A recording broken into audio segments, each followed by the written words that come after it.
Hi, friends. Thank you for joining us for another episode of Hello APGD, a neighborhood podcast about the Audubon Park Garden District in Orlando, Florida. I'm your host, Michael Lothrop, and my guest today is Chef Jes Tantalo of Redlight Redlight, whose soft opening begins this month. Be sure to follow Chef Jes Tantalo and Redlight Redlight on Instagram, and be on the lookout for Redlight's new website coming soon. If you'd like to be a guest on the show, or if you'd like to be a sponsor, please feel free to message me on Instagram at HelloAPGDPod. Thank you for listening.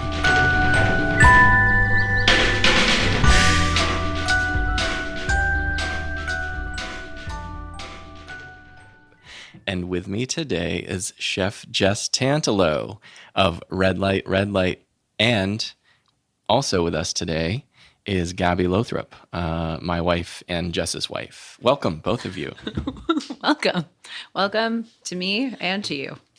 So, Jess, very exciting times. I know that we've been talking about this new kitchen that is opening at Redlight, and the time is upon us. Construction is complete. It was a process that took a little bit longer than anybody had envisioned, but we're at that next step. It's kind of the calm before the storm, and very exciting times. It is. It took just about 3 years. Did it really take 3 years? 3 years, because the original conversation, from the original conversation and me signing on to then, there was a lot of delays because of COVID, and then actual other surprise delays. So from about start to finish, it's almost 3 years to the month. I think the original conversation was in August. And this idea came about because the way that at the time during the shutdown, things couldn't be open unless they had a kitchen. That was sort of the thing that maybe planted the initial seed that, hey, Redlight could have a kitchen. They've got the space, right? Yeah, we had discussed, I was like, I could at least, I don't know, help you get a sandwich together or some, you could technically put out a hot dog roller, and if you had food, you were allowed to be open. So I sort of went in to just discuss that, and it just evolved into, well, it'd be nice to have more food than that. And I was like, wouldn't it? And then it just evolved into like, well, if we're going to do it, we should just probably put a hood in, right? And I was like, well, yeah, because then how else are we going to make fish? Right. And then there we are.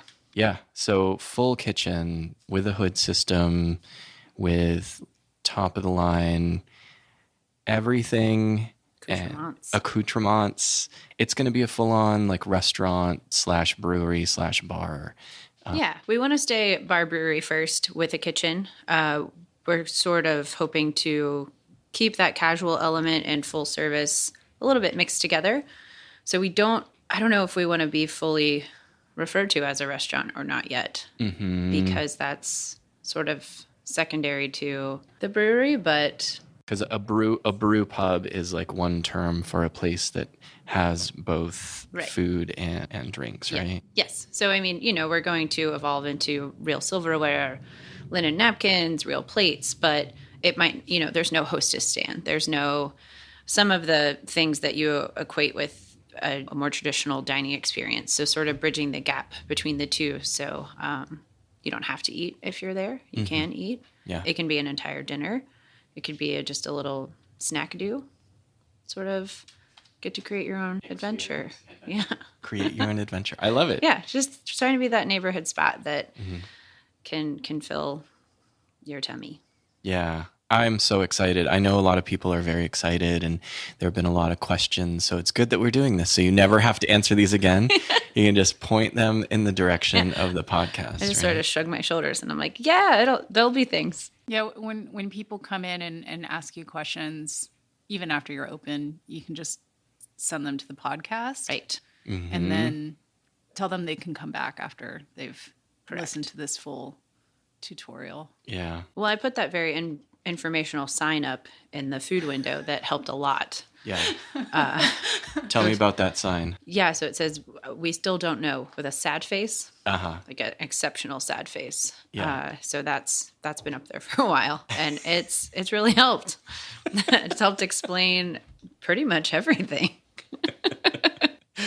It doesn't explain what we don't know, but people should know what you don't know, right? Yeah. I mean, there was a time when all of our electrical was done, but the breaker panel came from obviously the same place, but that place had been hit by a hurricane. So it was no longer. And we had the choice to either redo all of our electrical so it matched that breaker box or wait 7 months for it. Both are bad options. Correct. It's like, do you want to spend a whole bunch of money, or do you want to technically lose money because you can't get closer to opening, or, it was things like that were delays, and hurricanes happening during a pandemic, things just became what they were. Even though we thought we had everything, because we were like, well, let's just wait to start construction until we have everything at least, so that we can be under construction for the shortest time possible. But even still, there were just little whoopsie daisies, like that really were just out of our control. And since I still haven't found the money tree, we just had to make the best decisions during the time, which usually meant waiting. And you've been doing pop-ups and different events, things like that didn't involve the kitchen. But yeah, that we were collaborating with other chefs, other food people. Yeah, lots of food people in the neighborhood and outside of the neighborhood. Yeah, a lot of recipe development in front of groups of crowds. Yeah. So people are familiar with your food already, which is great because you have your audience.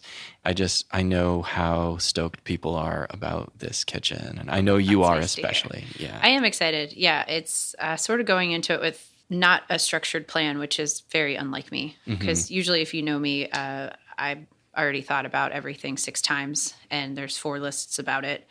But I think with the nature of this and how it's starting and how it went over the past 3 years, and now that it's finally time to, have a menu and an actual plate, I just kind of want to approach it a little more carefully and a little more organically, because we do have a clientele that's been there, that it's kind of a certain way. What's going to happen when you go to Red Light, and, we don't want to completely switch and change the whole vibe there. So kind of gently stepping into having food service all the time. I'm going to start out slow so that everyone has a chance to get acclimated, myself included. Yeah, and getting used to the space, because this is a kitchen that didn't previously exist, right? And there's still little details we need to figure out, like where does the bus tub go behind the bar? Like things that are not exciting and that are very behind the scenes.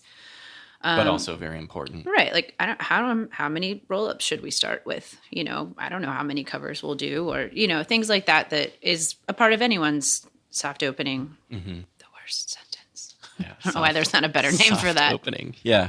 Rather than a hard opening, which either one. You could do that too if you wanted to. Right. Soft launch. Think about it. Like a very lazy rocket. But yeah, the same things that most people have to figure out during this time. So we're just going to, take our time with it, not rush it, so that we can try to get as many things right off the bat, and then just expand the hours. We're flirting with the idea of opening for lunch, and that would be great. And then being open later. Like the goal is to have food whenever we're open, which I think will come as soon as we get all those kinks worked out. And then as long as people are there and want to eat, I'll feed them. And Audubon Park definitely needs more lunch options at this point. Right, because we're like, gosh, do we open at 11 now? Is it 11:30? Is it 10:30? Yeah. I don't know. Because even on the weekends, I love breakfast. I love brunch. Those are my favorite things. So that Friday, Saturday, Sunday, at least by noon, if things pick up and we can staff it, maybe by 11,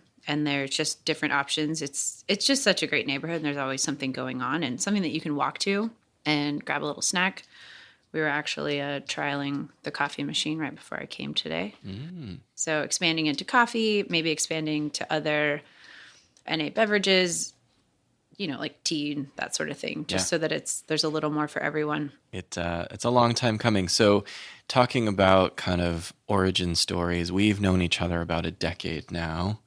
And you and Gabby worked together at East End. We did. Gabby was the market manager, and you were the chef in residence.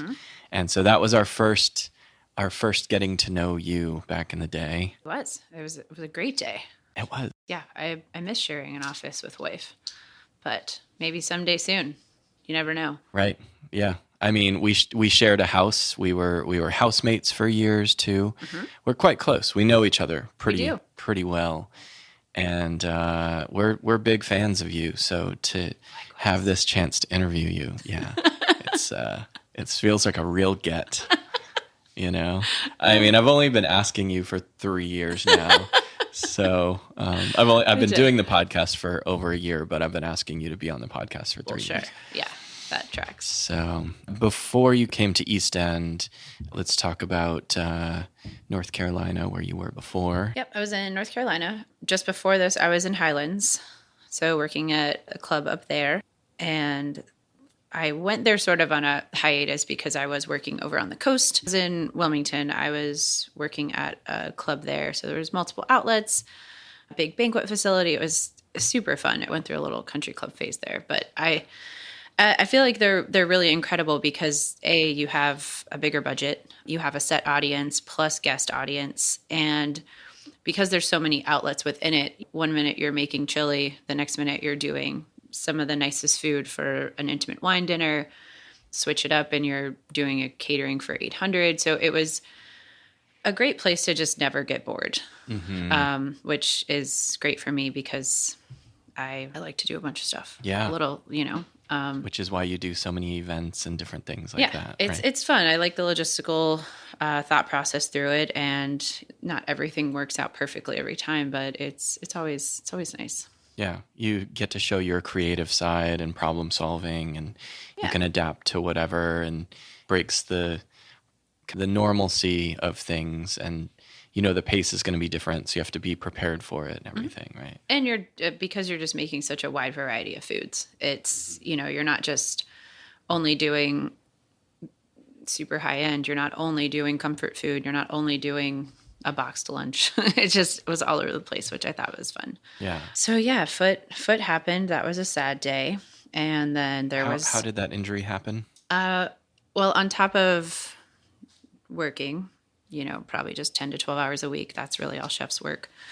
And then my hobby was, I was training to run marathons with my brother. So he was already a triathlete, and I was working my way up to a half marathon and working on maybe doing a duathlon with him, something like that.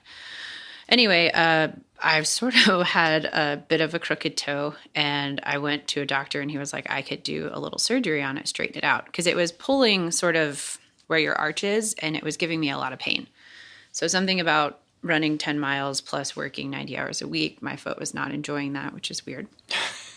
So I was like, yeah, let's fix it so I can do more. And it just didn't go as planned. And I ended up losing blood supply to the toe, lost about 3 centimeters of bone. And then because I couldn't get blood supply to it, it couldn't heal. And so I couldn't really put weight on it. I could do about 3 hours a day standing calculated. Because at that point, it puts pressure on the left side of your foot where it's not meant to support your entire body weight. So I kept that job for, it was less than a year. It's kind of blurry at this point, just a crutch in one hand, or I had a really cool cane that had a lot of stickers on it. Yeah. A lot of superhero stickers because we're all adults. Yeah. But did that, and then I just got to a point where, in hindsight, it was, I really learned how to instruct and talk to people because I was the executive sous at the time and had a pretty decent sized staff. And so trying to explain to people exactly what needed to be done because I couldn't do it. Mm-hmm. So there's things like that looking back that I was like, oh, well, that was a fun skill to hone, but ultimately it was just too much to be on one leg or in a chair or what have you. So I went over to Highlands and I was managing what's it called? Like the 9th hole turn, where you can stop while you're golfing to get I think sandwich. It's called the 9th hole turn. I think it's the 9th. There's a real word for it. I'm a huge golf expert. Bottom, that sounds bottom right. of the 9th. Yeah, right. It's not the last inning, next but inning, it's yeah. right in that middle halftime quarter. I know golf innings. Yeah. Yeah. I had a golf dream last night. Isn't that weird? I was a golfer for a minute. You were? Not a real one. No, right. I had golf clubs and I went golfing. I wouldn't. Semi-pro. I never kept score because I can't count that high. Yeah. But anyway, I was just, I did have a hot dog roller then, and that was exciting. Mm-hmm. The bun steamer underneath it. There was chicken salad, egg salad, those types of things. So got to hone that skill. So you were working outside at that point? Is that like how that setup was? No, it's inside. Okay. It's like a little cafe that you could just, it's a quick service counter. Gotcha. And I got to know Mr. Rife's parents, amongst other fun people. Mm-hmm. And it's a seasonal club. So, she was like, what are you doing in the winter? And I was like, I don't know, snowmen. I think building a lot of those. And so I came down here to sort of consult on this project that was happening in Orlando. And I was like, oh man, I used to live in Orlando. And she was like, well, you should come see it. So came down and thought I was going to consult. And then I was like, I found the perfect person for this job I'm consulting for. And so I kind of applied and talked to John and got to meet the Gabs. And I loved working there because I felt like I was more in my industry, but I could do obviously quite a bit of it from a chair, which was important. Right. And so helping other people launch businesses, because I felt like I had some knowledge to share. I just couldn't physically perform all the tasks anymore. I did some learning myself. I wasn't an expert in setting up businesses from the paperwork side. Yeah. So basically from the beginning, you were there. These businesses starting their first brick and mortar, managing a kitchen that was on site, that was essentially like a commissary kitchen for people who were in East End and otherwise outside. Expanding the small business incubation, which was a big part of the original plan. And then the upstairs had an event space. Eventually I was doing classes and like smaller events. Like if it was, deemed like an East End event, like I would do that catering and do those things, because along the way, Fado and Casa that was there, they introduced me to their friend who is a foot surgeon. And so I went in and he took a look at it, which I had gone. I mean, I went to Duke. I went to everywhere I could think about to try to get my foot fixed. Mm-hmm. And, I even went to a lawyer and they were like, well, the minimum in North Carolina is $3 million and your damages were not high enough. And I was like, I can't stand. Wow. I was like, and I was 20. I mean, what is that worth? 25 at the time. And so maybe I was 26. I'm really good at numbers. But yeah, it was just like, there was basically everyone was like, find a desk job and, this is your life now, which was a blow for my entire industry, as well as in my spare time. I was usually pretty active. So I went to see him just for S&Gs, as they say. Right. And he was like, yeah, I could probably do something about this. And I was like, oh, really? So he implanted a metal joint in my big toe and then broke my other toes to shorten them so that pad on the bottom of your foot where you put all your weight was even. And therefore, I wasn't just putting all the weight on my pinky toe anymore. So I went through that recovery, lots of fun wheelchair rides. People would come over and take me on walks. I'm using quotation marks, which was really nice. And wheel me about. So that was quite the healing journey. But since then, I am able to do much more. Yeah. It still kind of hurts. It's usually everyone's follow-up question. Right. Still has some pain. I do a lot of stretching and whatever to all those muscles that are attached to metal, but it does not go off in the airport. Everyone also wants to know that. It does not. I'm not metal detectors have no idea. Yeah. You're not bionic quite yet. I know. It's very sad. Not yet. But it's There's incredible. still time. I know. I remember, it's like all of these things. So Elisa Scarpa, who was a world champion barefoot water skier, and as her husband is or was, and they're retired from that game. But so Ron Scarpa did the construction at East End, and Elisa had a shop in East End. So all of this kind of family connection of these things. And so Dr. Gideon Lewis is the friend that they connected.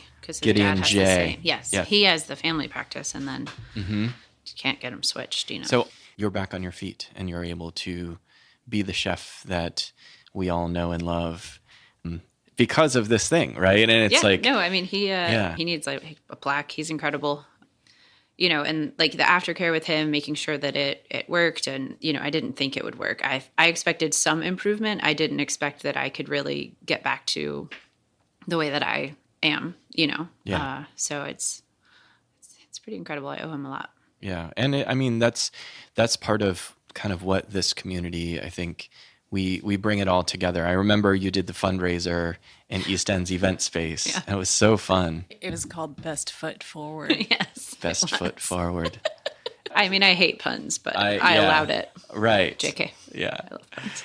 And so, yeah, I mean, everybody comes together to support one another, and that's part of the neighborhood way, right? Yeah. Yeah, it's insane. To really think about the last 10 years and everything that's taken place, it's pretty wild.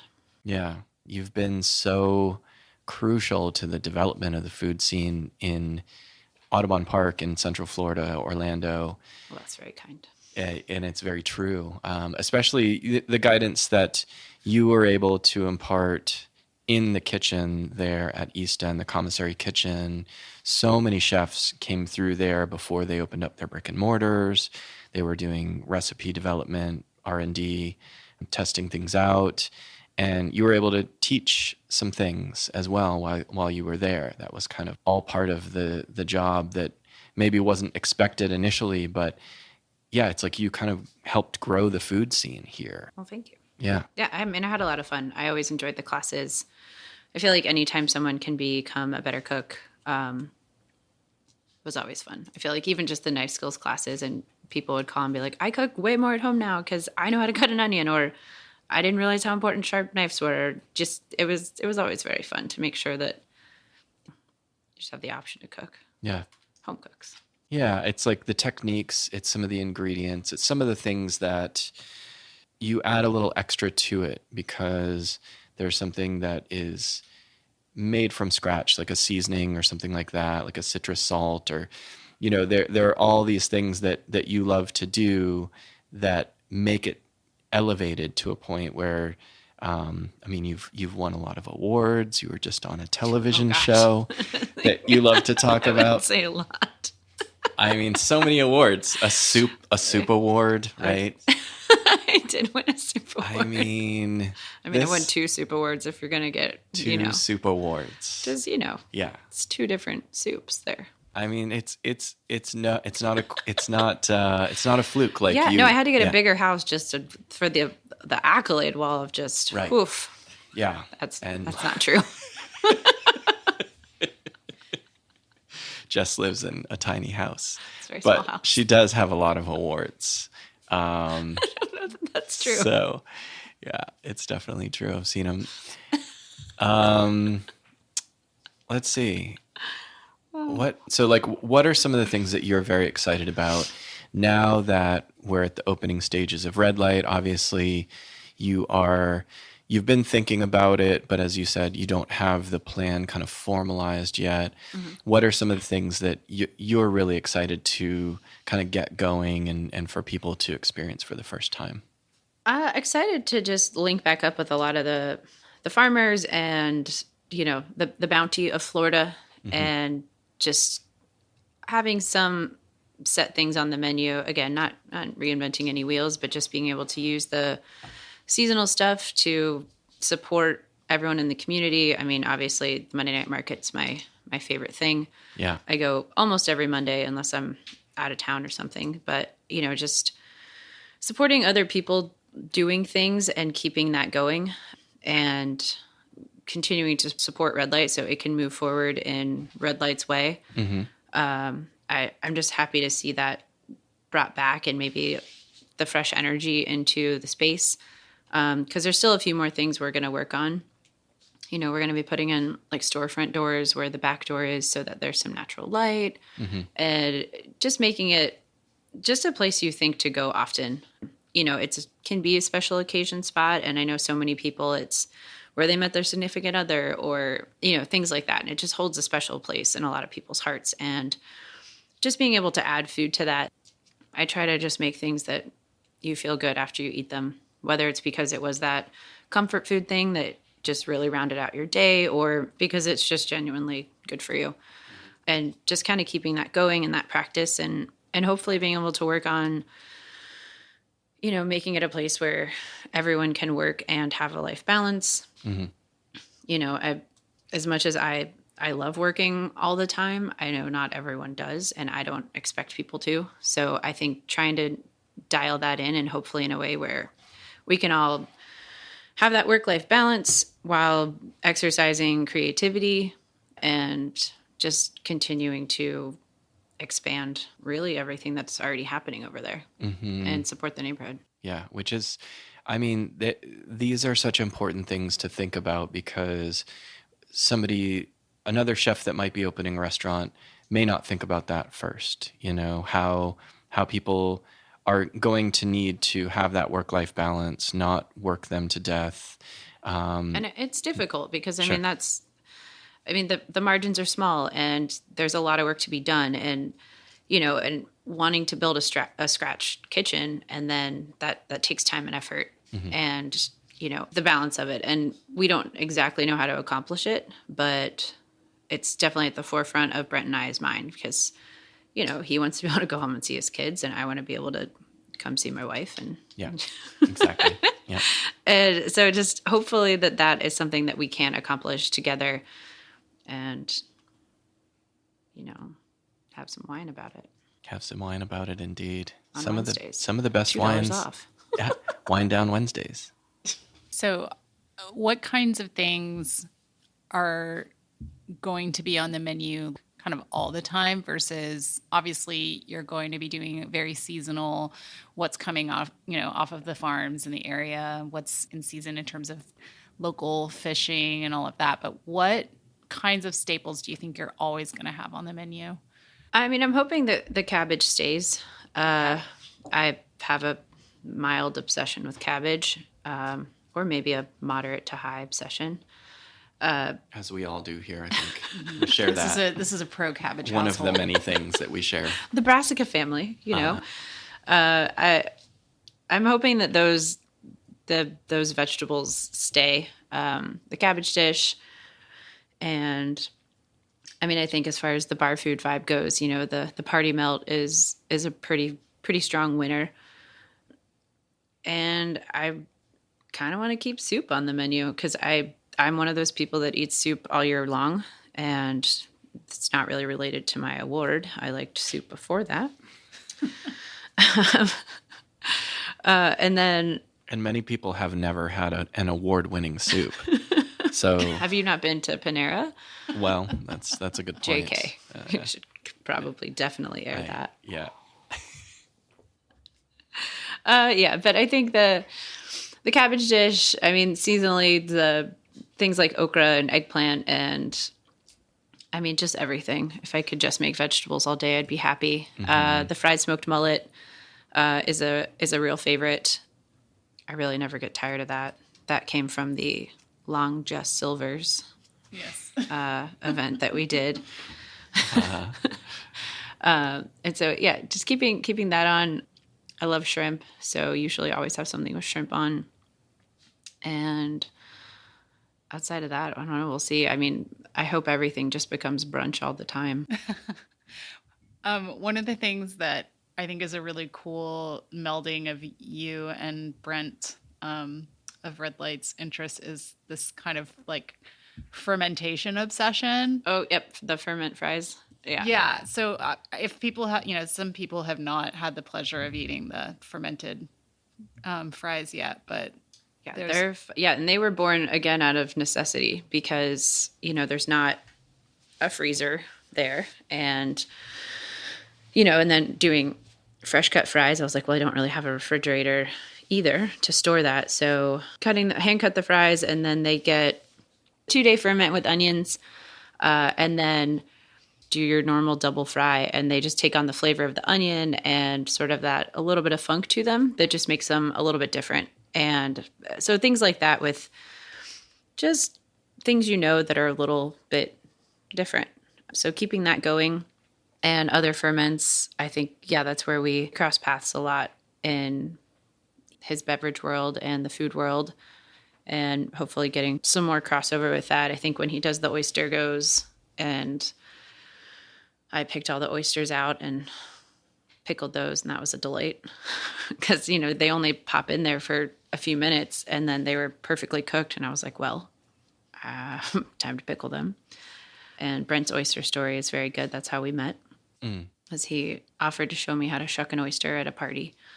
And then later on, I think Gabby introduced me and he felt very embarrassed. Which, I think was fine. He tells the story way better, but... I remember that night. Yeah. I was like, sure, thank you so much, stranger. Yeah. And then I was like, I'm just going to go over here and keep shucking. Well, going by the assumption that not many people have shucked Yeah, oysters. absolutely. I know. He'll get so embarrassed about it. And I was like, Yeah. The majority of people do not know how to shuck an oyster. No. And, we're just at a backyard gig. Like, I would have also offered, Right, I'd have been like, do you need help with that? It's just funny that it was Brent explaining it to Yeah. you. I actually didn't even remember it when he told me because he didn't tell me that story until probably right before we, right when I signed on for the project. And, we do oysters with Oyster Bob. And he was just like, I'm still so mortified. And I was like, about what? And he's like, that day. And I was like, what day? And I didn't even, it didn't even clock in my brain. I was just like, oh, okay, thanks. Like, that's polite of you. Holding on to that. Yeah. Right? I was like, for me, I was just like, sweet, I didn't have to shuck that one. And, and then he's just like forever red-faced about it. And so it's kind of fun. That's the thing. We think that people remember something that we remember as well as we do, and that they're like holding on to it. And really, like, most of the time, people don't. They're not thinking about you in that way, right? Yeah, we've moved on, right? I was just like, oh. Yeah. That's fun. Gabby, did you have any other questions for Jess while we have her here? Questions, comments, concerns? You're doing such a great job. This is fun. We should co-host more often. I'm going to Gabby explain some things, some observations I've made. Well, all right. I like this.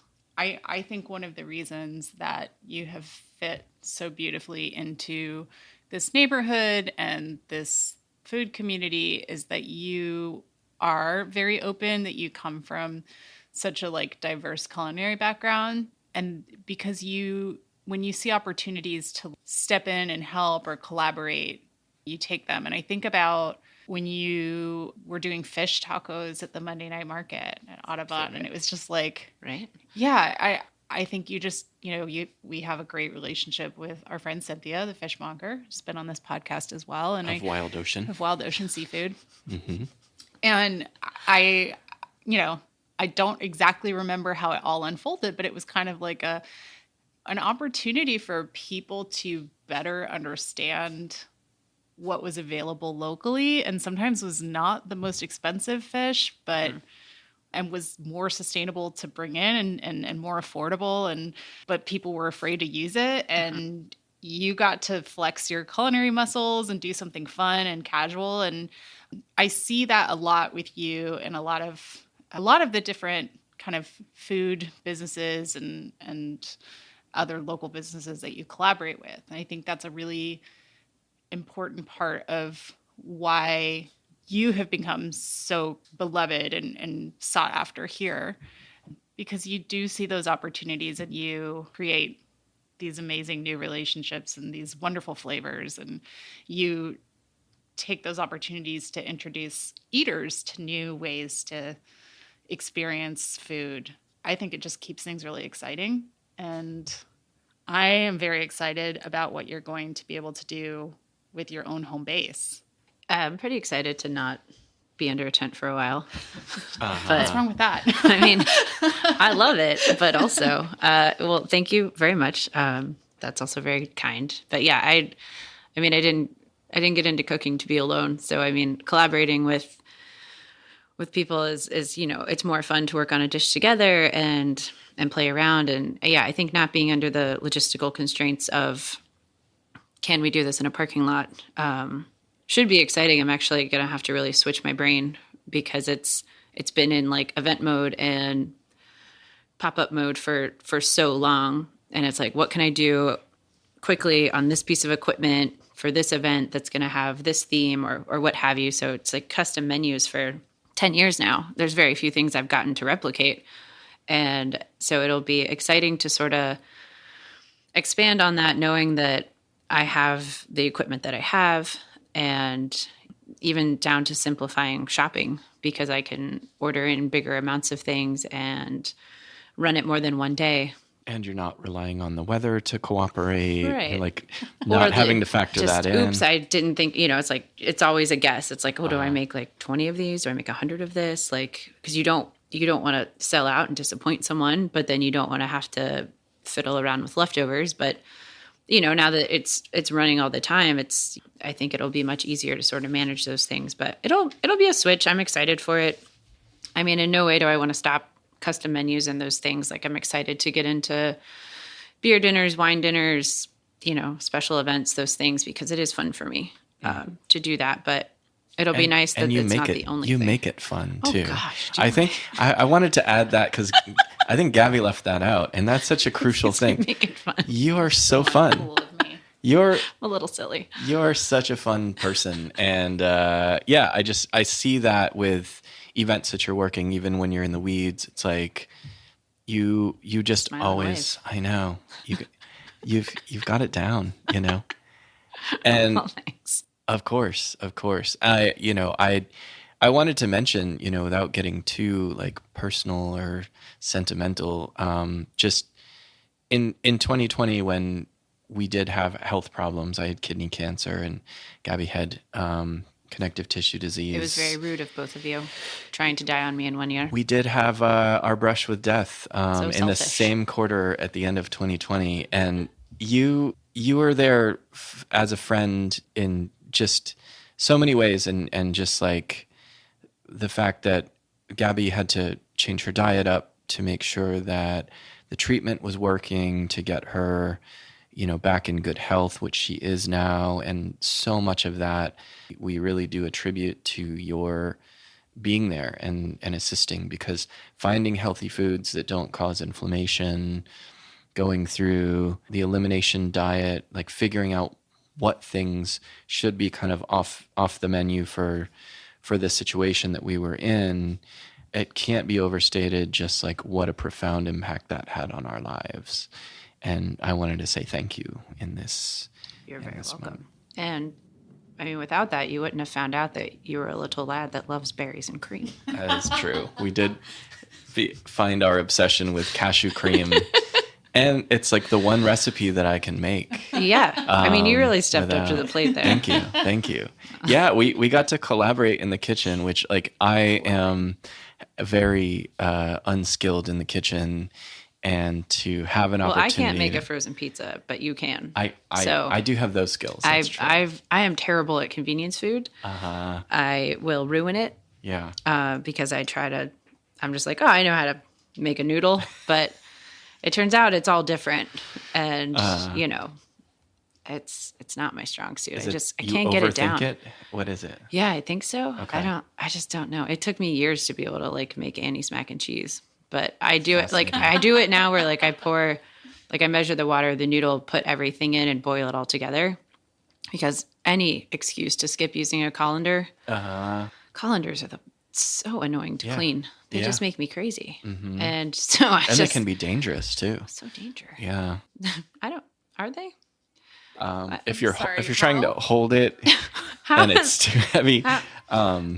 Please go into detail about how colanders are dangerous. This is a referral to a very specific situation where was there a piece of metal poking out? No, yours truly was still very much in the grips of myositis, and meaning you could not grip.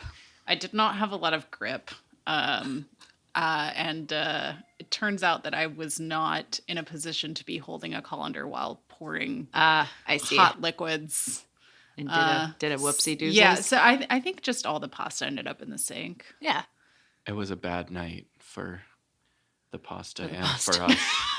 I mean, just for everybody, really. I don't know who had it worse, but colanders are dangerous. So yeah, I mean, anything is dangerous if you have the right condition.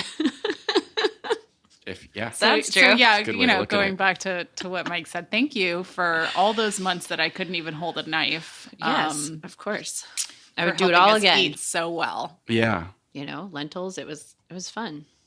you're kind of a lifesaver, and we already knew the connection with food and health to be such a reality, and to experience it in that very direct way so intensely for a time, and just figuring out like meal planning for the week and how you managed to help us get through that.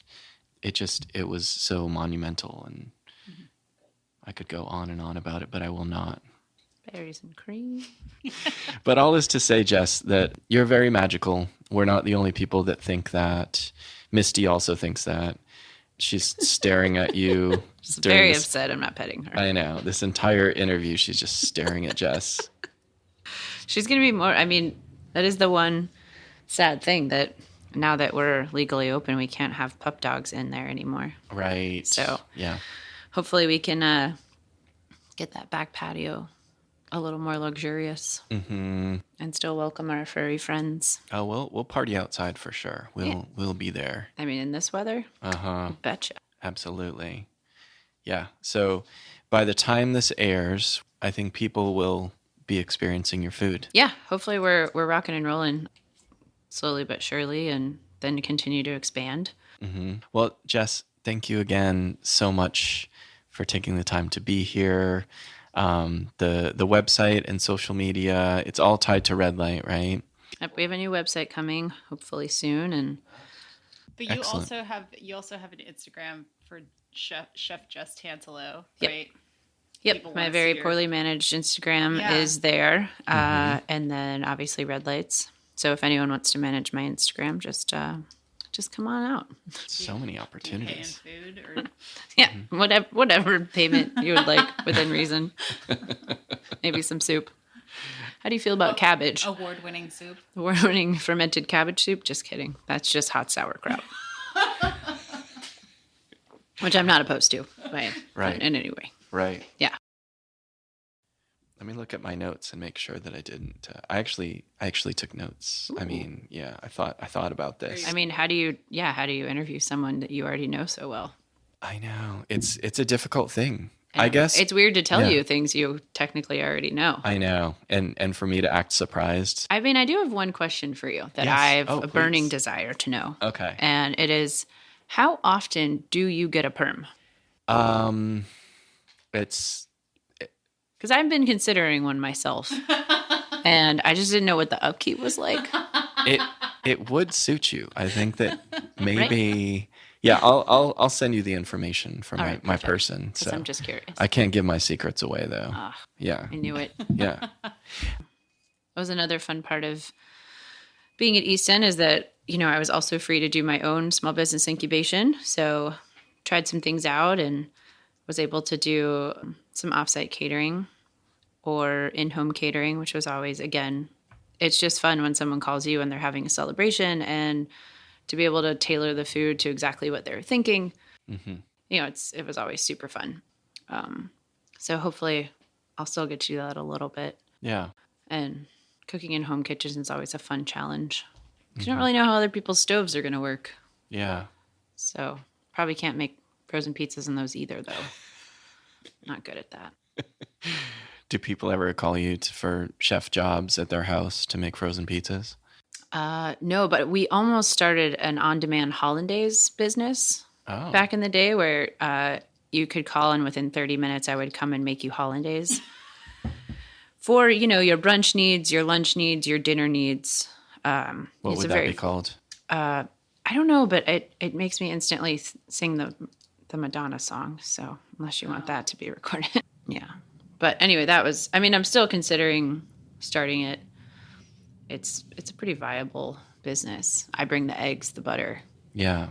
And do it live. everybody needs hollandaise and nobody wants to make it, right? Right. I mean, and it's not, it could also be béarnaise. Yeah. There's variations. All right. So it doesn't stop there. Yeah.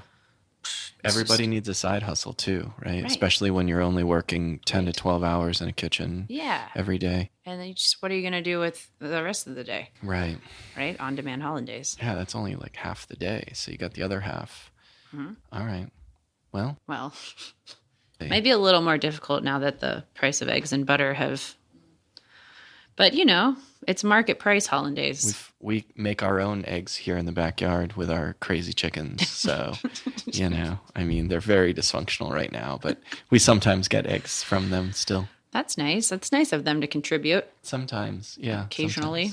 Sometimes. Is that where like Easter egg hunts came from? It's because like free range chickens just put eggs wherever they feel like it, and then you have to walk around your yard hunting for eggs. Just once a year, though.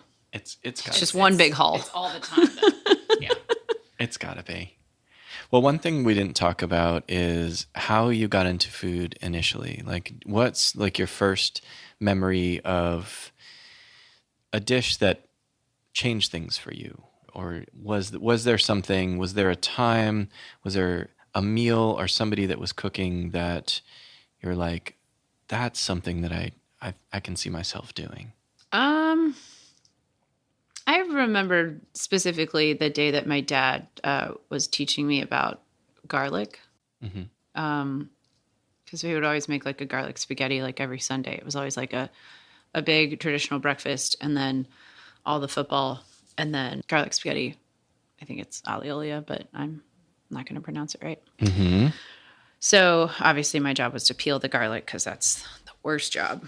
Yeah. But I remember he was just giving me the entire spiel about how, if you cook it too much, it burns and it tastes bad. And I remember being on a step stool, just like watching the bubbles. And he was like, do you see the bubbles in the oil? He's like, this is the speed of the bubbles. And so it's sort of that same thing. He wasn't like, hey, turn the stove on to 3. He was like, you have to monitor the bubbles. And so that first sort of discussing technique versus just a followed recipe. Mm-hmm. How old were you? Roughly? Gosh, I know we lived in Greensboro, which means I was somewhere between, I was probably like 4th, 5th grade, something like that. But yeah, that's something that just like stuck in my brain of just the controlled temperature of it. But I mean, we pretty much cooked breakfast, lunch, and dinner at the house. So it was just very normal to just be cooking as soon as, it was never really just like a bowl of cereal. It was like usually at least oatmeal and a grapefruit, or like every meal was a meal. Mm-hmm. Just even packing our lunches, whatever it was never really the more simple food. It was always just components or leftover dinners, which was super weird when you're a kid. Definitely get made fun of for bringing leftovers. Mm-hmm. Like last night's dinner. Like, what is that? I mean, that sounds great.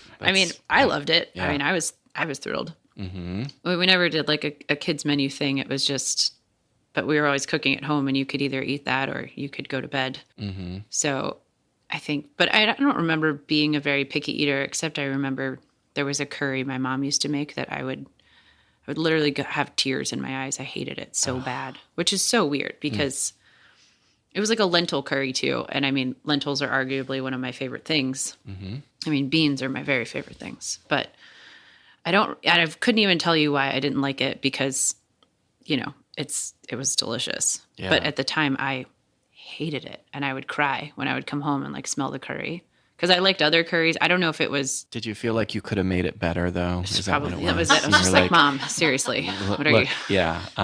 No, I would. Everything else. I make an award-winning lentil curry, Mom. I don't in the future. What's that about? Like, yeah. Couldn't tell you why I didn't like it. Like, don't have any recollection of why, because, I mean, what's not to like? There was other curry things that I thought were fantastic. So I don't know what it was, but. But you have that very emotional response to food that was foundational to who you are and why you do. I think a lot of it doesn't feel like work to me. I mean, I originally I had no idea I was going to go into food. Just in school, like I was huge in art classes, like always very creative per se. But I was, I loved painting, drawing, but I was more about pottery or building like of sculpture-y things. So definitely very busy with my hands. But that tactile, like hands-on, the coordination, the actual doing, the seeing results from something that you're physically doing, that's like a big part of it as well. I think so. And then somewhere in high school, I started sort of fiddling around in the kitchen. My first job, I was, a server at a little burger joint. And even then I didn't think or wasn't like, ooh, I wish I was back there making that burger. Like I didn't care. Like it was interesting to learn about it because, you know, I just had no grasp of food service. And because we went out to eat so seldom, I mean, a handful of times a year. It was almost never. So like restaurants were just this big mystery to me. So working in one, I was like, oh, I didn't know you could get bags of ketchup. You know, just like it was this whole new, you know, I'm like 15 and you're just like, what is that? Like you can get like what? You know, you'd only ever been to a grocery store. And I just remember unpackaging this udder of ketchup and you put it in this wall thing. And then that's how you like fill the ketchup bottles, which, you know, I was just like, wow, but then with the mustard, it always came in the bottle. And I was like, why isn't there an udder of ketchup? I don't know. Yeah. I love how you call it an udder. Yeah, it was. It's very gross. Yeah, it was. Yeah. And I remember it was just quite tall and quite heavy. And I remember if it was my shift to do it, it was like I was always struggling. I was like, oh, because if you missed the little, I dropped it once. Oh. So Did the udder break? Luckily, it broke in a way where it wasn't like a complete splatter mess, but also, you know, I was terrified. I couldn't clean it up fast enough. Yeah. And then I was like, what am I going to do? Just be like, oh, we're suddenly out of ketchup that you can prove that you just ordered. But yeah, even then I didn't realize. And then we moved from North Carolina down here halfway through my junior year of high school. And that was a delight. It wasn't. No. So... Kids are terrible, and kids that you don't know are the worst. Right. And I mean, I had already been to 3 elementary schools, 2 middle schools, and I was supposed to finish high school in one spot, but did not. So I finished high school here, and I ended up getting a job at like a wing house because that was, I mean, I had server experience, so I became a cashier somewhere. And even then, like, to no interest. Like, I also thought, I was like, oh, that's how you make thousands of chicken wings. And then I remember watching them made the onion rings, and I was like, oh, you know, because just things that I never really ate those things because we never went out. So like fried food was just a mystery to me. And somewhere in my senior year, I just started like fiddling around at home, like on the weekends. I think I tried to make biscuits one day. And I remember reading this Betty Crocker cookbook that was, you know, like old, like the 2-inch thick, like yellowy one. And I was like, yeah, biscuits can't Only be that the hard. best food in there, right? I mean, and I remember seeing it's like drop biscuits versus like the rollout, and I was like, you probably don't need to do all those steps.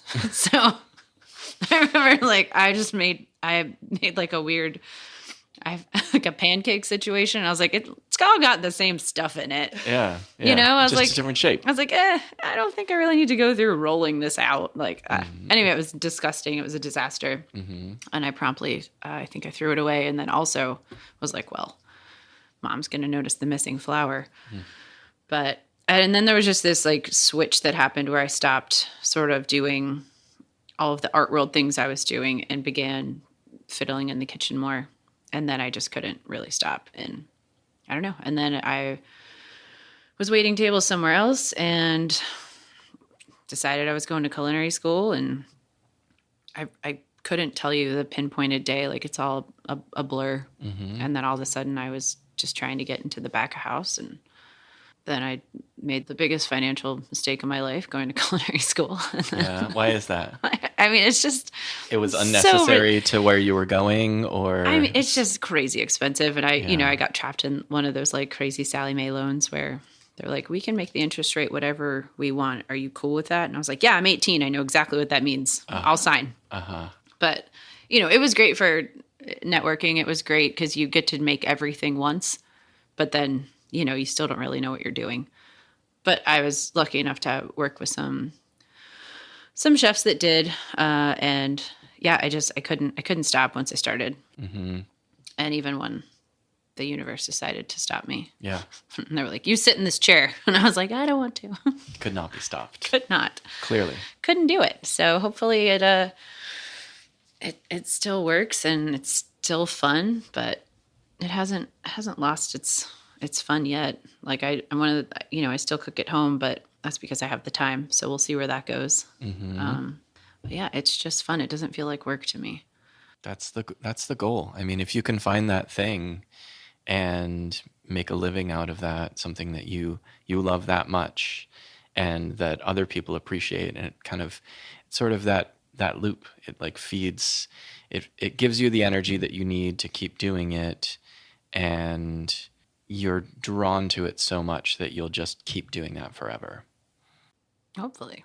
I think so. We'll see. I mean, we've seen a decade of it so far. True. And we like what we see. Mm-hmm. Checks out.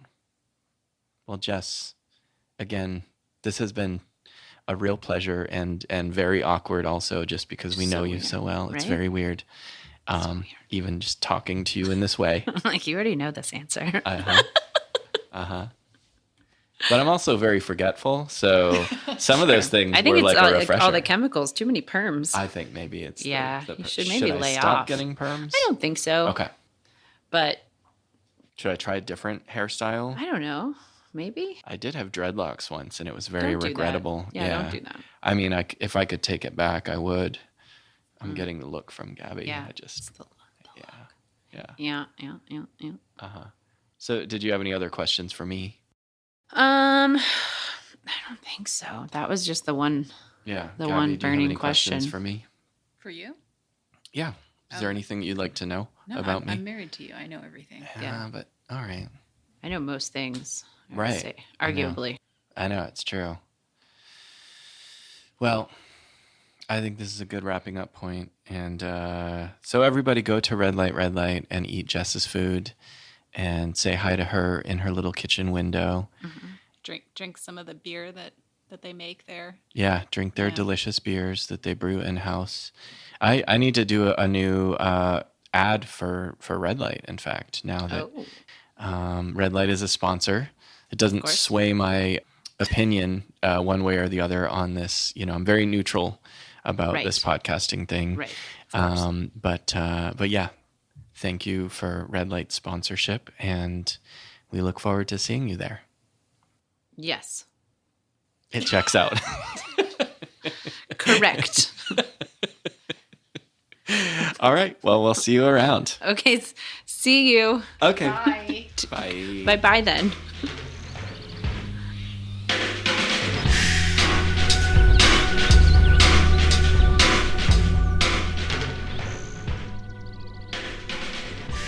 Hello APGD, a neighborhood podcast, is brought to you in part by Stardust Video and Coffee, Audubon Park's beloved neighborhood cafe, bakery, bar, and meeting place, located at 1842 East Winter Park Road. Our theme song is by Christopher Pierce, and special thanks to Trey Hester for all his help in making this podcast a reality. This episode is brought to you in part by Audubon Park Community Market. Join us every Monday from 5 to 8 p.m., rain or shine, in the parking lot of Stardust Video and Coffee.